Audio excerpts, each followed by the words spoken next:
Bien, iglesia, hoy arrancamos una nueva temática que se llama Yo creo en Jesucristo. Yo creo en Jesucristo. Van a ser 4 bosquejos. Van a ser 3 series donde vamos a hablar de Yo creo en Jesucristo, pero vamos a hablar también de la naturaleza de Dios Padre y del Espíritu Santo. Pero quise empezar con la persona de Jesús. Y esta va a ser una serie que estoy orando y le pido a usted que ore también cada vez que usted venga, que estos mensajes afirmen nuestra fe en Cristo Jesús. La idea, hermanos, es que este año podamos reflexionar en las doctrinas y en las creencias fundamentales del cristianismo, ¿verdad? Y por eso lo hemos ido subdividiendo en Dios, Jesucristo, Espíritu Santo. Vamos a ver también la iglesia, la Biblia y la eternidad. Entonces todos estos temas son los que vamos a estar tocando por lo que resta del año, más otras cositas, ¿verdad?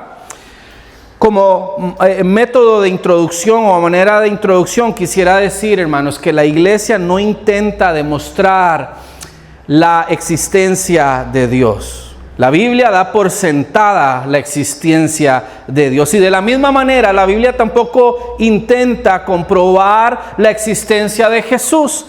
Aún así, Jesús es el hilo conductor de todo el texto bíblico, ¿verdad? Desde el Antiguo Testamento, donde se promete, se profetiza sobre el nacimiento del Salvador, del Hijo de Dios aquí en la tierra, y en el Nuevo Testamento, ¿verdad? Que también se nos ofrecen abundantes testimonios acerca de la persona de Jesús. Y cuando estudiamos a Jesús, y la teología cristiana habitualmente distingue entre la persona y la obra de Jesús.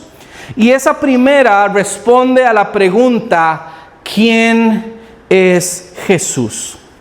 La segunda responde: ¿qué ha hecho Jesucristo por nosotros? Y el orden de este estudio es importante porque dependiendo de el nivel de comprensión que tengamos de quién es Jesús, entonces la obra que Él hizo en la cruz del Calvario tiene valor o no para nosotros.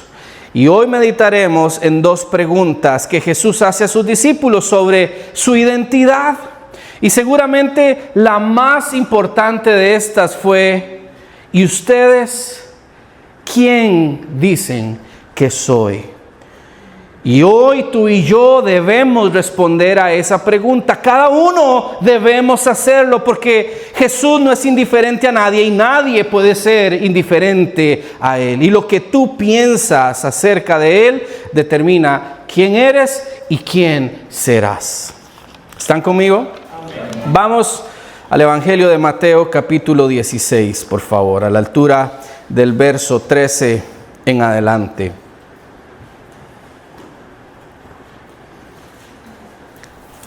Mateo capítulo 16, verso del 13 al 17. Puede verlo en su pantalla, en las pantallas.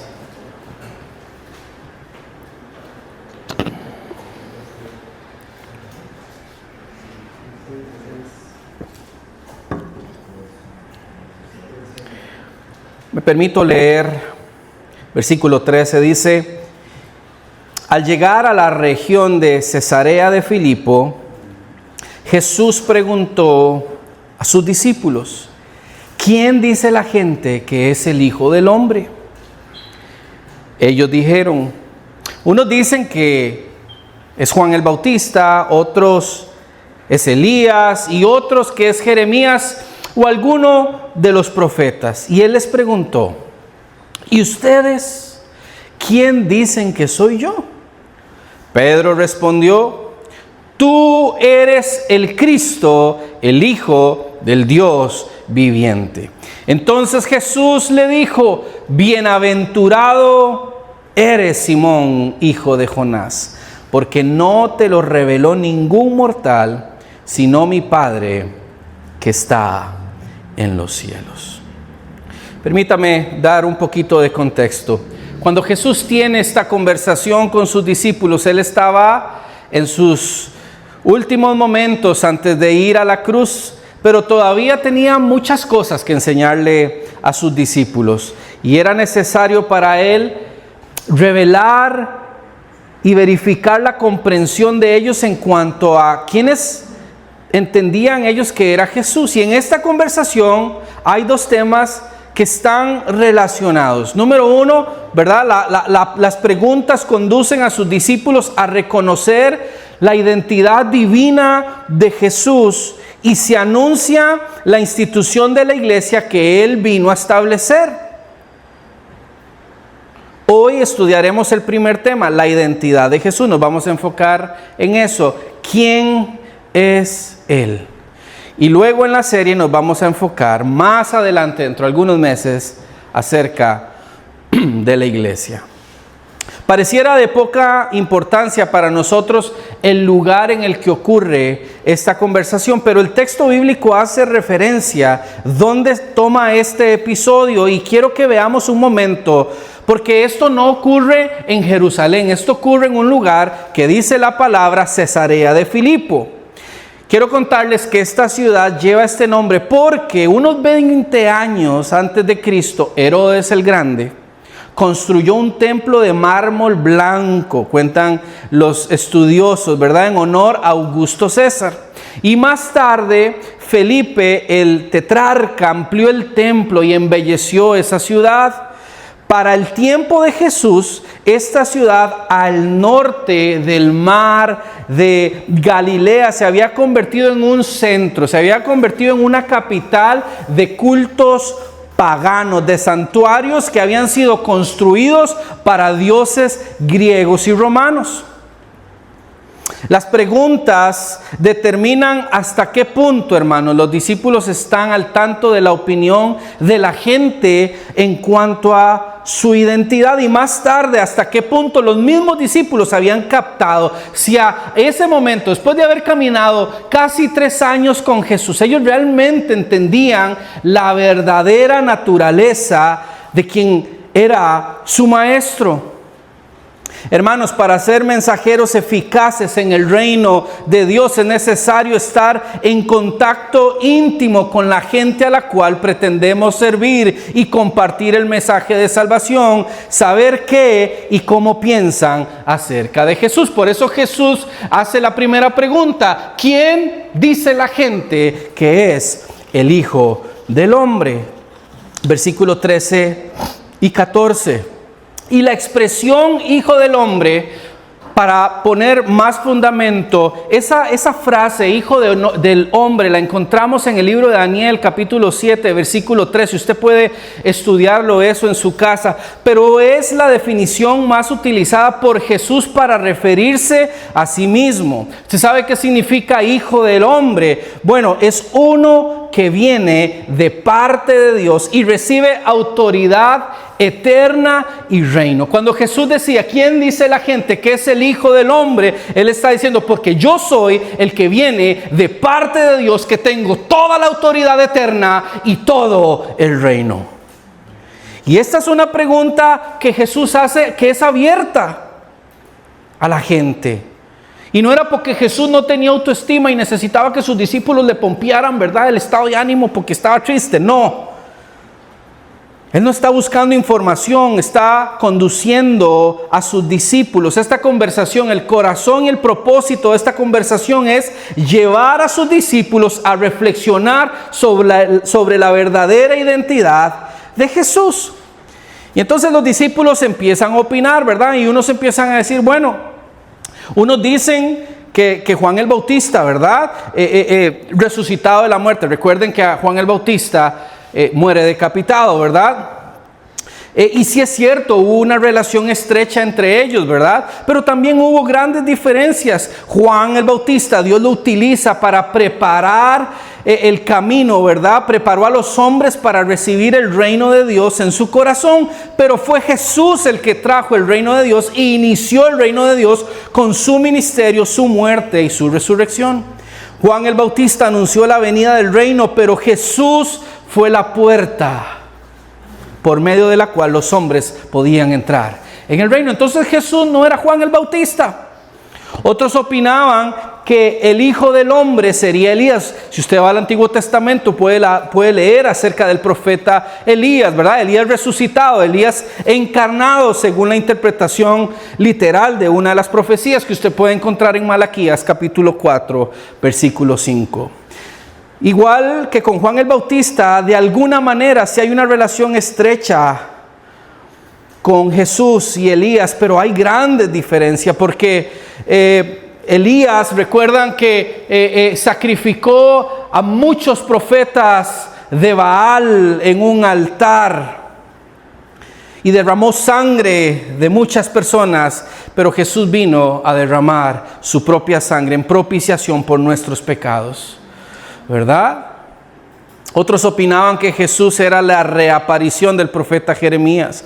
Ambos anunciaron la maldad, la corrupción de su día. Ambos fueron perseguidos y sufrieron injustamente. Sin embargo, Jeremías solo anunció un nuevo pacto en el futuro. Eso usted lo puede ver en Jeremías 31:31. Pero Jesús vino a realizar, a llevar a cabo ese nuevo pacto, el perdón de los pecados a través del derramamiento de su sangre, ¿verdad? Y los otros dijeron, ¿verdad? Bueno, Jesús, ¿verdad? Tú eres como cualquiera de esos otros profetas del Antiguo Testamento. Y todas estas opiniones que los discípulos dieron tienen dos cosas en común. Número uno, lo identifican con una persona del pasado en vez de una persona única y suprema. Y si bien es cierto, sus respuestas no son del todo incorrectos, contienen verdades a medias y que pueden llegar a ser peligrosas y engañosas porque no revelan la plena identidad de Jesús. Yo quiero preguntarte hoy, ¿cuáles son las opiniones de la gente que nos rodea hoy acerca de Jesús? ¿Quién dice la gente que es Jesús? Hay algunos que dicen Jesús nunca existió. Otros dicen Jesús fue un revolucionario. Otros dicen fue un hombre bueno, pero era un hombre común y corriente. Fue el fundador de una religión. Fue un maestro moralista. Fue un pacifista. Otros más atrevidos dicen fue un loco. Y algunos dicen fue el Hijo de Dios y el Salvador del mundo. Ahora, después de todas estas preguntas que Jesús hace, en el versículo 15, Jesús hace la pregunta clave, creo yo, la pregunta fuerte y la pregunta que tiene que capturar nuestra atención en esta tarde. ¿Y ustedes quién dicen que soy? Si bien es cierto, la primera pregunta que vemos en pantalla, Jesús está preguntando, ¿qué dice la gente? Pero ahora Jesús le está hablando a su círculo íntimo.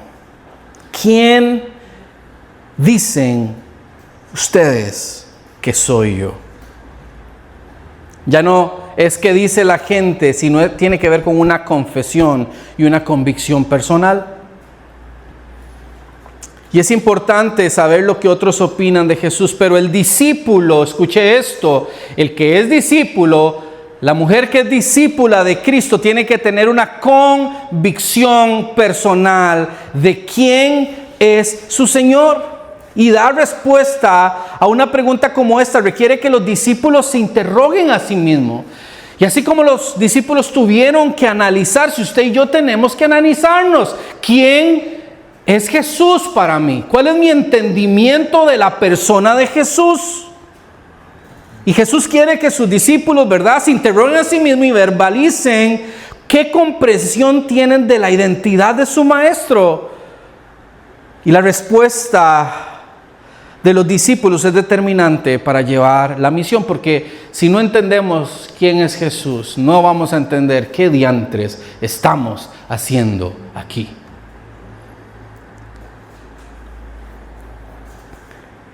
La pregunta hoy para ti y para mí es, ¿quién es Jesús para ti? ¿Quién es Jesús en tu vida?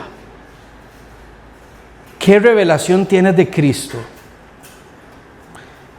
Y le voy a decir algo, no basta con que su mamá crea. Es que mi mamá me trajo a la iglesia, pastor, toda la vida yo he venido a la iglesia. Dios no tiene nietos, Dios tiene hijos. No basta con asistir fielmente un sábado a un lugar como esto, no basta.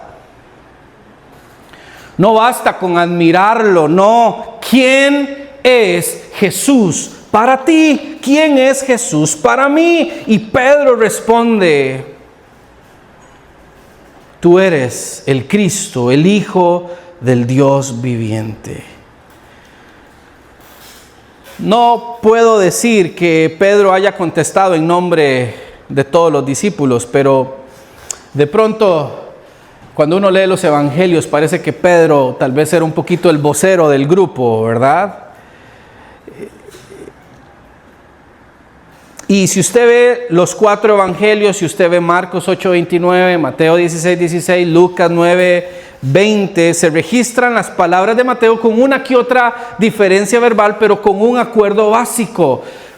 Pedro dice: tú eres el Cristo, ¿verdad? Ese es en griego, o el Mesías en hebreo, que significa el ungido por Dios para reinar sobre el universo. Tú eres el Hijo del Dios viviente, ¿verdad? Y vean lo importante que es esto: Hijo del Dios viviente. Recuerdan que estaban en Cesarea, en Filipo, donde habían un montón de altares a dioses paganos, dioses muertos. Aquí está el contraste. Por eso Jesús los lleva a ese lugar, para saber si ellos podían ver la diferencia entre los que estaban muertos, entre los dioses paganos y el único Dios verdadero. Y hoy Jesús nos está diciendo a ti y a mí: podés diferenciar, podés ver la diferencia, podés entender quién soy yo. Porque en medio de un mundo de sincretismo, en medio de un mundo relativo, en medio de un mundo de tibiezas, iglesia, tú y yo tenemos que tener claro quién es Jesús.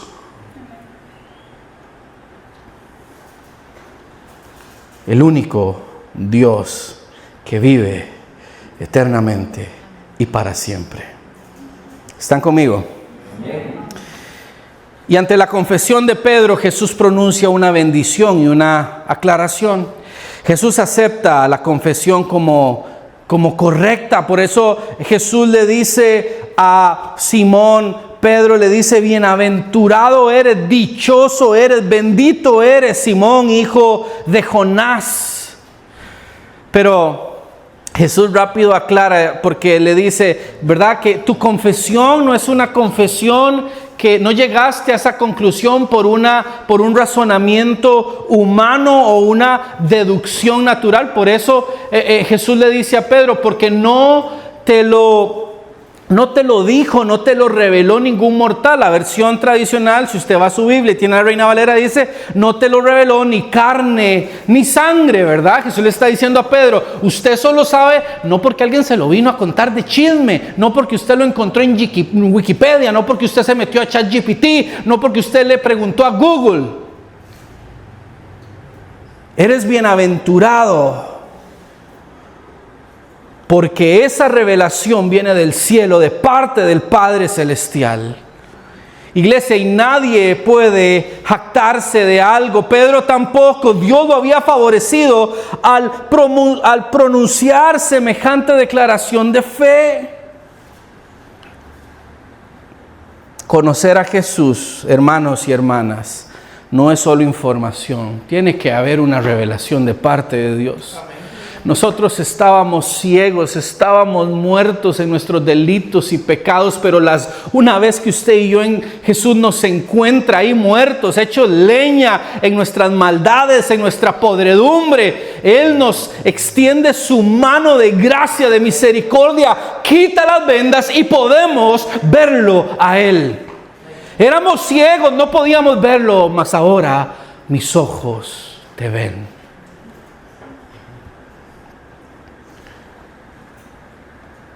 Conocer a Jesús entonces no es solo información, es revelación.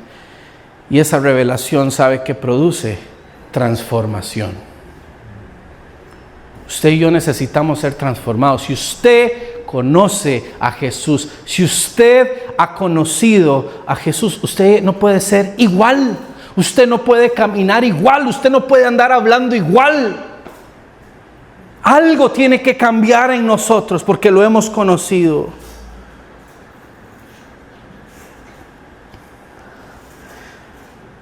¿Qué dijeron los otros discípulos de Cristo? ¿Qué revelación tenían los otros discípulos? ¿Qué comprensión tenían los otros discípulos de Jesús? Felipe al comienzo del ministerio lo reconoció como el Mesías. Eso usted lo puede ver en Juan 1:41. Natanael lo identificó como el Hijo de Dios. Eso está en Juan 1:49. Los discípulos, dice la palabra, escucharon una voz del cielo que dijo: este es mi Hijo amado. Ese era Dios dándole el sello de garantía a Cristo. Eso está en Juan 3:17. Los discípulos clamaron: verdaderamente eres el Hijo de Dios. Juan 14:33. Marta respondió, una de sus allegadas que también seguía a Jesús: sí, Señor, yo creo que tú eres el Cristo, el Hijo de Dios que ha venido al mundo. Juan 11:27. Y Tomás respondió en Juan 20:28: Señor mío y Dios mío. Iglesia, todas las cartas del Nuevo Testamento dejan claro quién es Jesús. El autor de Hebreos remarca la supremacía de Jesús sobre todas las personas, todos los personajes del Antiguo Testamento, y con la única distinción que le cabe es la que sus discípulos utilizan: tú eres el Cristo, el Mesías, el Hijo del Dios viviente.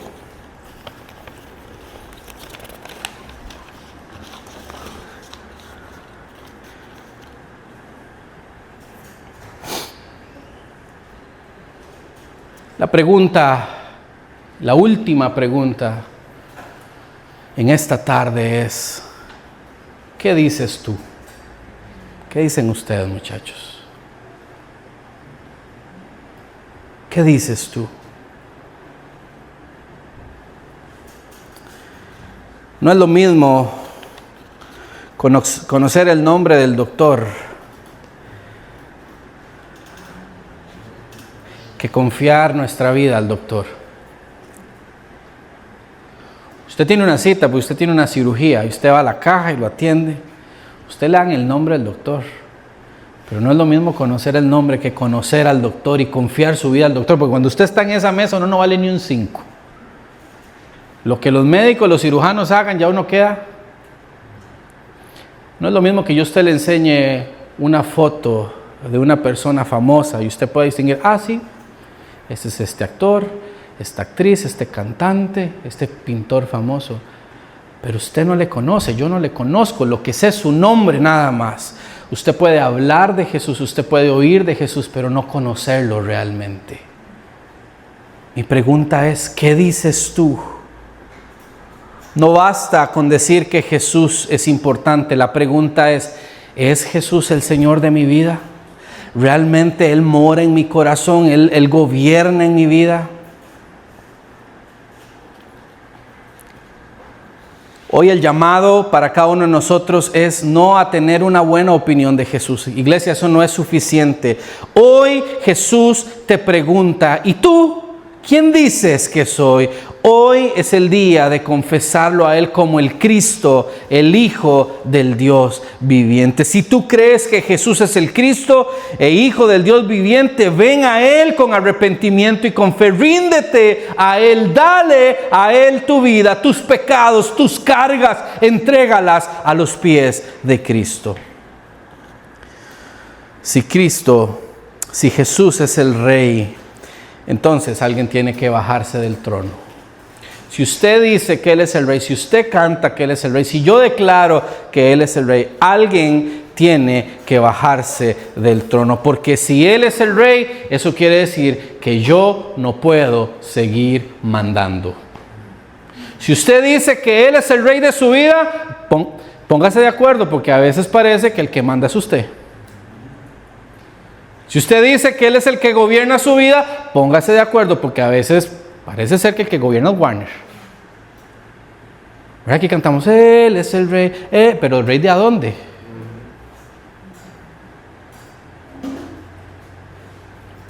Tú, ¿qué dices? ¿Qué dices tú? Iglesia, termino con esto. Hoy es el día de dejar el pecado que te gobierna. Hoy es el día de perdonar, hoy es el día de dejar vicios, de dejar mentiras, de dejar el orgullo y de poner a Jesús en el centro.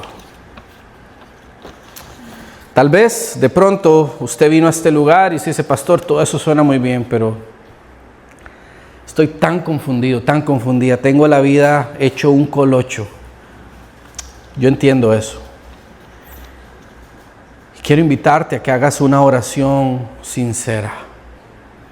Ora, Padre, revélame a tu Hijo Jesús. Muéstrame quién es Jesús de verdad y transforma mi corazón. ¿Están conmigo? Pongámonos de pie en esta hora.